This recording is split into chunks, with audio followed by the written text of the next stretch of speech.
Hi, guys. I hope you're all well and I hope you're hanging in there.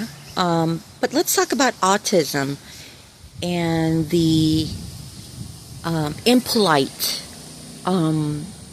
stare that you get from strangers when you're out in public. Um, your child might be, having a behavior or might just be acting the way they normally are, maybe flapping their hands or steaming or, whatever it may be. This is the norm to us, the normal to us, and it's abnormal to people, other people. So when you have those stares, and sadly, we have drawn attention to ourselves. Your child or when you're with your child might be clapping. My son liked to clap a lot when he was happy. Now it was easier though when he was small. Okay. That's why I always tell the moms with younger kids, as hard as it is hard, taking care of them. And you do get burnt out. But as hard as it is for them and for the young moms out there, enjoy them right now while they're young, because at least they can blend in with the public. I think Alan was always able to blend in, and people did not discriminate at my son as much because he was still small. So I took him out when I could. When he allowed me to, we went out, and I just had this very, with my chin up and just, with just being proud that, hey, I belong here. We belong here.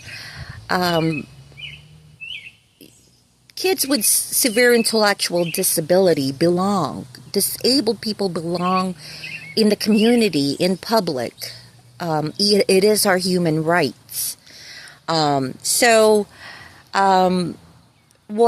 bottom line is, what I'm saying is, I focused more. Of course, it was disappointing if somebody had made an ignorant comment to me, or had given me such a strange look, that is towards my child. And of course that affects me, that hurts me, wholeheartedly. So then I just brush it off, because my main focus at that time is getting some, recreational time for my son to enjoy, like other people want to enjoy, and then come home and just say, if he didn't tolerate as much that day, and if it didn't go as well, I could actually say, I tried, and you can call it a day. And what I'm trying to say is just ignore the ignorance, and because the main focus is yourself and your child, to have a good time out there when you can.